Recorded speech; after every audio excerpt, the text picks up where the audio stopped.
Hey everybody, let's talk a little bit about what this part of the game does.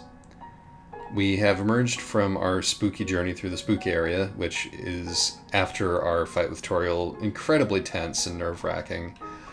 We get the sudden explosion of that tension, and now we are in a part of the game which is designed to put us at our ease if we are playing it the way that we, again, quote-unquote, should be playing it. And we also get to hang out with these guys, one of whom is blue and the other of whom is red, one of whom is short, one of whom is tall, one of whom is fat, somehow, despite being a skeleton, one of whom is skinny. They're just a couple of, vaudeville comics, essentially. They balance each other out. They're a perfect piece of wacky character design. Designed specifically, as far as I can tell, to be Tumblr catnip.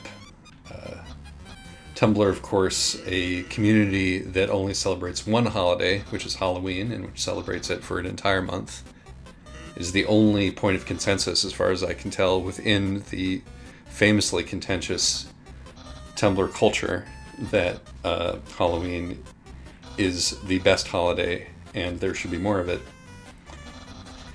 So, the game wants you to love Papyrus and his fountain of happiness. And it's not a coincidence that this is Papyrus's area. This is where he stays for the most part. Because this part of the game is about bringing you back to a place where you can feel comfortable and happy. If you're sparing everybody. If you're not sparing everybody, this is the part of the game that makes you murder dogs.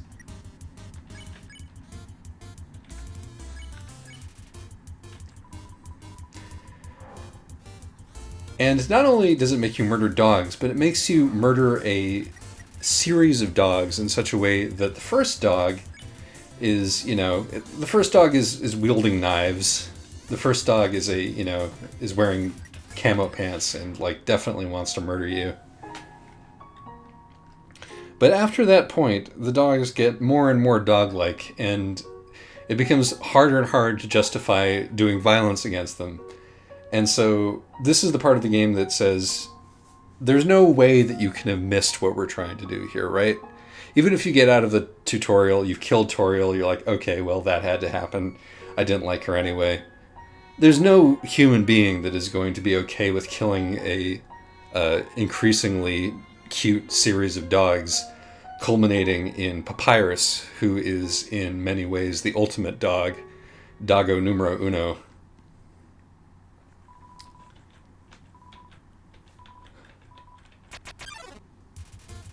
So, in terms of release of tension, the game now wants to funnel you into a mode where you can feel okay. It is giving you every motivation, what's the word I'm looking for? Every carrot. God damn it, whatever. It's giving you everything that you need not to be a violent asshole, essentially, at this point, so that it can, take you back to zero and start testing you again, which I think is pretty good. What's also pretty good is the way that this teaches you what blue attacks are. I'm gonna pet him. Hey, I pet him. Pet, one, pet, pit, pat, pot. It's an elegant little bit of teaching the player how to do something by making them do something right out of the Legend of Zelda handbook right there. Gives you a simple thing to do. But because we can't let anything go unremarked upon, immediately Sans says, my brother has a special attack. He just teaches you how to do blue attacks as if he was a signpost. And then, but he does it really badly. You stop with a red signpost. Stop signs are red, so imagine a blue stop sign. Blue stop signs in yellow text. Cool beans, Sans. That's a good joke. That's right up there with the joke about the sign that you have to press Z to get. Maybe my second favorite joke is the joke about blue stop signs. It's a good joke. So let's talk a little bit about Sans and Papyrus. Sans has got Papyrus, he's got a catchphrase. He's got a personality trait, which is that he likes spaghetti. It's a green flag, which corresponds to the green human soul. Your concerned care for Ball led you to a delicious victory. The green soul is the one who wielded the fry pan and wore the apron and fell in Hotland. And we meet that soul later on. That's a nice little touch, right? The way that those flags correspond to the colors of the souls and everything. Oh, a lot of attention to detail in this game. It's good stuff. It's good stuff. But anyway, so yeah,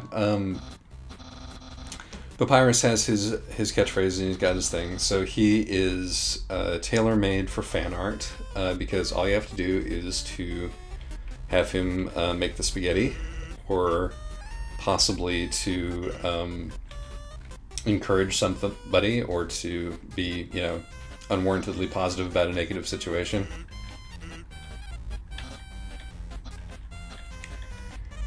And Sans is also super ready for fan arting because he has a couple of personality traits. He is lazy, cool, and also he likes to do bad puns, and everybody thinks that they can do bad puns.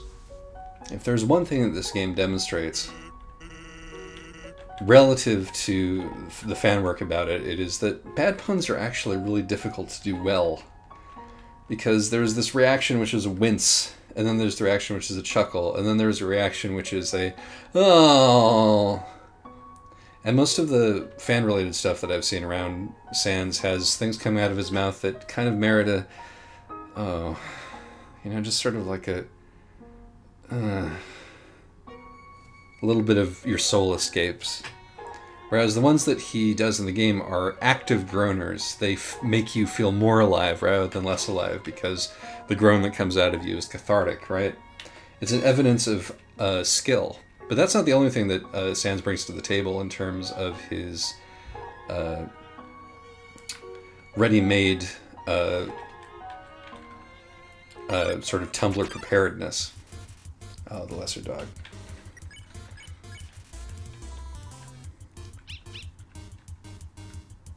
The lesser dog is, I think, the point at which anybody who's on the fence about the game starts to really love the game. I've seen people who were, having fun up until this point and, going along with it just completely lose their minds at this point. It's such a smart thing, this thing. And it's such a lovely thing that it rewards you for playing with the combat system, because this is the first inkling that you get post-tutorial that doing the same thing over and over again can be rewarding to you, and rewarding in the way that this game is rewarding, which is not that you get additional gold or experience, even though you do get more gold if you carry this through to the bitter end, which I'm about to do. But in terms of content, the game is confident enough in the quality of its words that it treats more words, more jokes, more fun little things as sufficient carrots to encourage you to dawdle and experience more.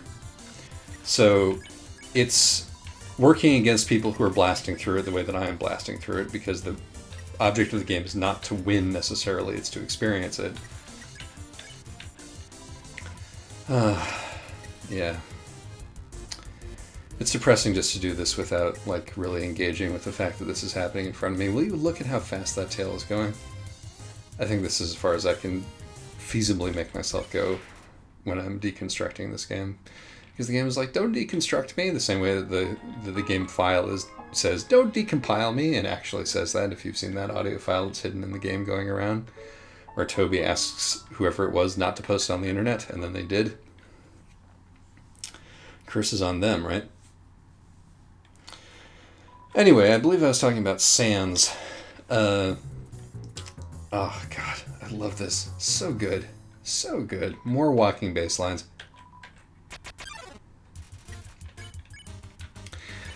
I believe I was talking about Sans. And the deal with Sans is that you've got the two basic character traits. You've got he's lazy and he likes bad jokes. And so all that you need is two basic character traits to write a fan comic. But you've also got the underlying sadness, because of course Sans is the only character who knows what's up. He is he's, you know, who knows what the deal is with Sans. Maybe he's not a skeleton. His facial expression never changes.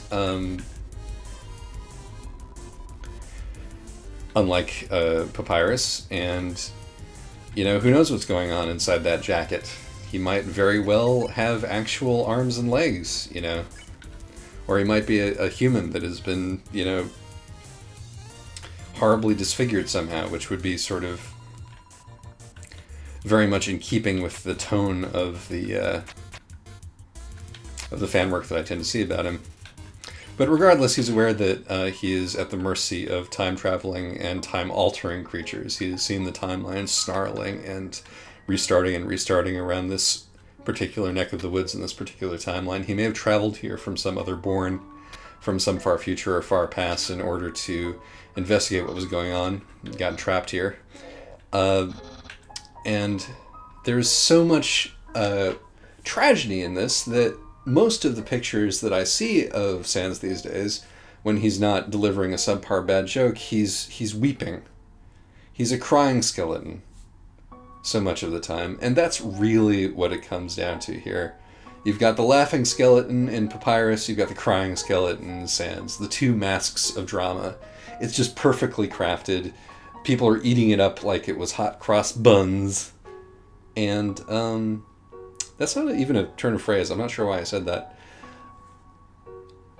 And it's just the perfect engine to chug-a-lug the hype train that his... Wow.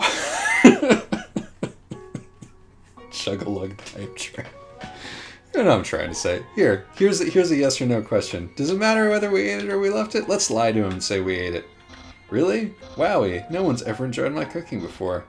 Exactly the same response that we could have gotten if we had given the other one, and that happens over and over again, and it becomes harder and harder to ignore, even as you try to be as cruel to him as you possibly can. It's a thing that I like. Here's something interesting.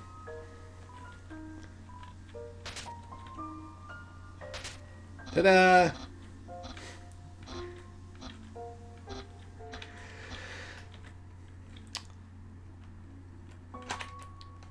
There are still ways around many of the puzzles, but not all the way through the game, which is interesting. It seems like it is a game which gives you a leg up in most circumstances and lets you bypass most of the challenges, but in fact, you run out of ways to get past them after a certain point. I find this interestingly misleading because it's the harder ones that it doesn't give you an opportunity to skip. But once again, it allows you to grade your own curve. Not only in terms of the difficulties of the puzzles, but also in terms of how aware you are of what's going on around you. As we were talking about before, encountering these series of cute dogs is, you know, a more and more like flashing, you know, warning you can play the game another way sign, because, you know, nobody likes to slaughter puppies. But that intensifies over the course of the game to the point where if you still don't get that by the end, Fly will actually come out and tell you, you know, hey, try not killing anything. You know, eschewing the sort of the hinty language that, you know, the most of those messages are delivered in over the course of the experience. And when you start it up again, he says, hey, don't kill anything this time. I can't believe this is something I actually have to tell you. So, once again, the difficulty slope is calibrated to the player. And you can skip through this puzzle, that puzzle. You can skip through this puzzle, obviously, because this is not so much a puzzle as it is a funny joke. That's odd. I pet him. Perhaps I didn't pet him enough this time. But you can't skip through this one. At least not as far as I'm aware. I don't know of any hidden switches or tricks or traps to get through this one. But let's talk a little bit about what that difficulty curve means in terms of Let's Plays of this game. Because odds are, if you've seen a Let's Play of this game, then what you've been watching is somebody doing a pacifist run. Either that, or they've played the game already and they're doing a deliberate genocide, which, you know, is actually relatively rare. And the reason that it is so rare to see like a natural or mixed playthrough is that, well, first of all, a lot of Let's Players are savvy enough about game constructs to know that the pacifist option is going to be the most interesting option relative to other games that they've played. But even those folks who start off on neutral runs often stop and restart because people have, in the comments or in the Twitch feed, have told them that they are doing it wrong. When in fact they're not doing it wrong. They're actually playing the game correctly.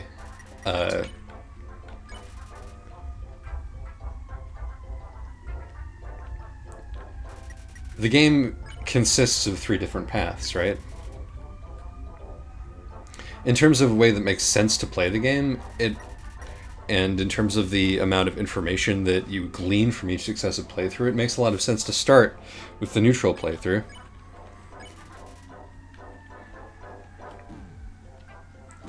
Ow. Stop barking. It makes a lot of sense to start with the neutral playthrough and then to move on to the pacifist playthrough as the game guides you to do so, and then finally to do the genocide playthrough.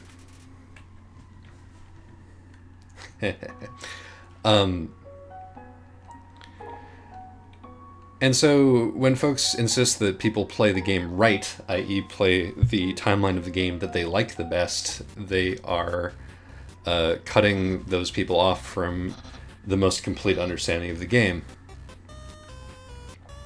And that brings me to another criticism that I've heard of this game, which is that a player who is a completionist, a player who insists on going back and getting everything out of the game, even when the game like deliberately asks you not to, is a bad person. Or rather, that the game is making the judgment that that person is a bad person.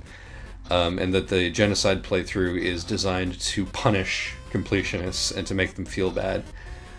And people say, well, you know, I feel implicated, I feel judged, and I shouldn't be.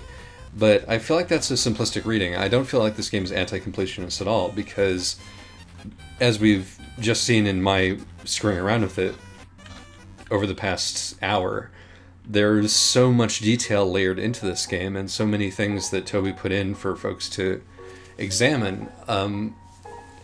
Everything is so insanely detailed, and every conceivable different path is spiced with new flavor text. This game is clearly for people who want to experience everything. It's clearly for people who want to poke around, and it's designed with that kind of audience in mind. But, hello.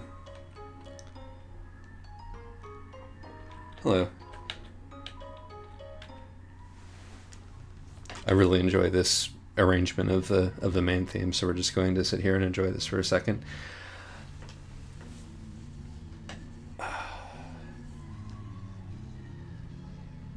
It's possible to skip this sequence, and I've seen some people on some playthroughs just skip past this, and then you miss this super cool snoring sound font rendition of the main title. Pays to read the flavor text. That's the moral of this story, is that it pays to stop and smell the flavor text. The point that I'm trying to make is that each of the 3 possible routes of this game offer a different kind of experience. And those are all part of the overall game, and they're all, I would say, equally weighted in my estimation, because they provide different things to different people. They provide a generic RPG, if you want a generic RPG. They provide a friendship simulator and a dating simulator, if you want to do that. And then it provides this like psychological horror game where you get to play the villain, and some people are going to be really into that too. And the content is weighted so that you will get more content out of it if you're not playing it just as if it were a generic RPG. But you are playing it as a generic RPG first will enhance your understanding of the game in your second and third playthroughs. So I think that fundamentally it's wrong-headed to say that if you encounter the Sans fight, the game thinks that you're a bad person, because the Sans fight has obviously been lovingly, rendered and a lot of time and effort and attention is put into it, and it's really fun if you're the kind of person who likes really hard boss battles. It's super enjoyable, and Toby must understand that. Toby must understand that when he put like his big song, the song that appears in all of his games that he likes the best, into that moment, it's a reward, for putting in the work. And I think that you don't have a fully realized understanding of the game unless you play all 3 routes. Alright, we're gonna flirt with you, so we can reveal our ultimate feelings. Because one of the alternate routes that does feel a little bit sort of weird is if you don't flirt with him during this fight, and then you just have a friendship incident with him, which is exactly the same as a date. And it's quite difficult to parse in those terms. But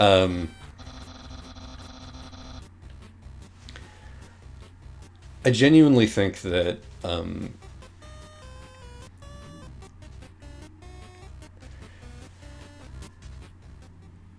the larger point that the game is making by I'm blue now.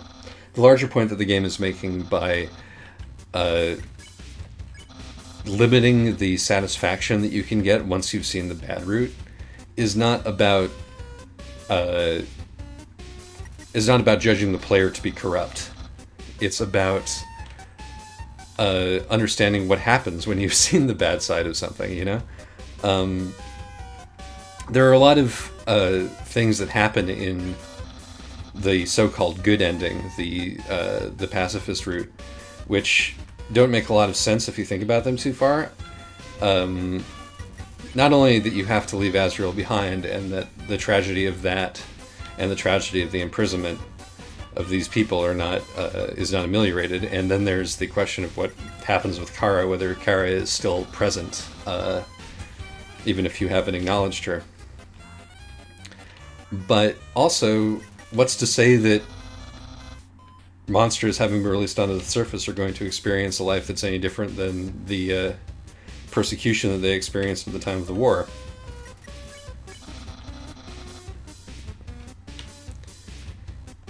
Kara's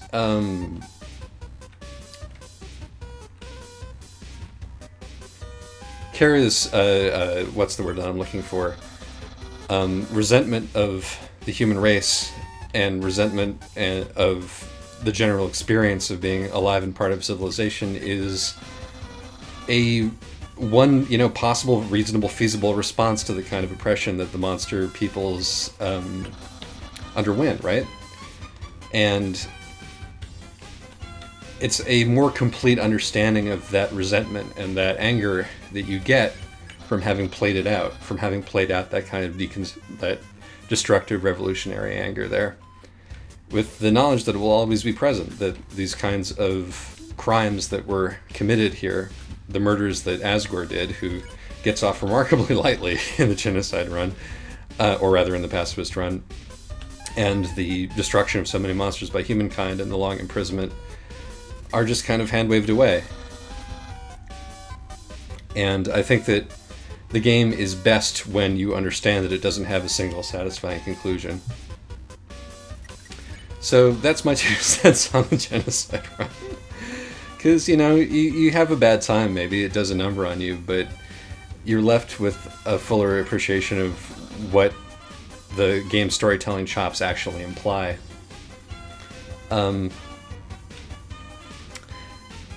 And I realize that this has nothing to do with what I'm actually doing right now. I think that what I'm doing right now is actually one of the cardinal sins of the game. If you want to talk about what kind of moral judgments the game makes, the people who really are judged to be wanting by this game are the people who just blaze through it and don't really think about it. And who don't stop and read the flavor text, as you saw me walk right by Sans the last couple of times, rather than enjoying his lovely voice. what I'm doing, where I'm not really paying attention to the game but using it as a backdrop to my rambling, and therefore not doing either the game or my rambling full justice, is really the problem. Because I think that Toby, like me, has spent a lot of time playing JRPGs, right? And replaying old JRPGs, and there's a thing that happens when you replay old JRPGs for long enough. It becomes a kind of a exercise in memory, or even physical memory. It's just a matter of pressing buttons and sort of watching something familiar play out over and over again in a kind of nostalgic fugue state, where everything becomes flat and leveled out and you aren't really interacting anymore. The game Undertale is designed partially to prevent that from happening by creating these marginal creating these marginally different like dialogue states when you do it again, so that you're not able to just sink into familiarity. You know what? I really should have let Papyrus capture me here so that we could be captured by him 3 times in a row and pass this that way, which is another, difficulty curve moment, right? Where you can do that here, but later things get really actually hard. But it still keeps giving you an out for longer than you would expect it to, which I think allows people to become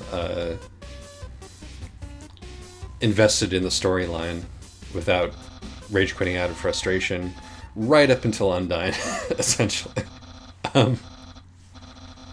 Or you should probably be, relatively into the story by then anyway, or there's no point in continuing. There we go.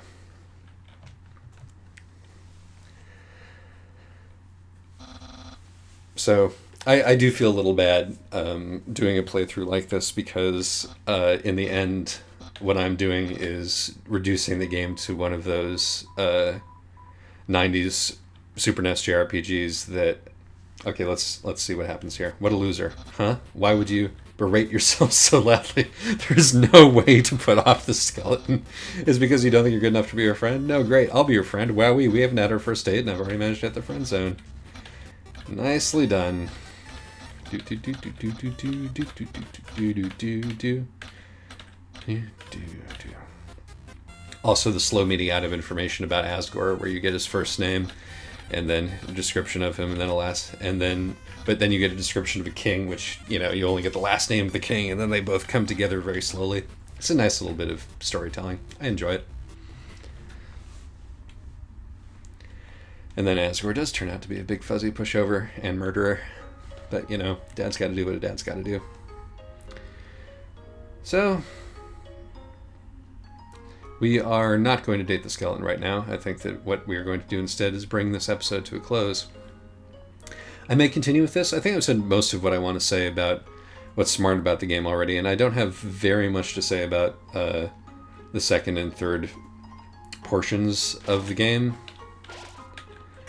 Well, I do have a few things to say. Mostly about the air of menace that the game cultivates in the second area, which I think is very expertly done, and then the slow meeting out of the clues about what Alphys is actually doing in the third one, which the more times you play it, the more obvious it is from the beginning what's going on. Another instance where it hits you with taps and then with blows, and then it just says what's happening in case you didn't get it, which is a really good way, because it makes you feel smart if you got it earlier, but it doesn't leave you in the dark if you don't get it at all. It's a trick that I like.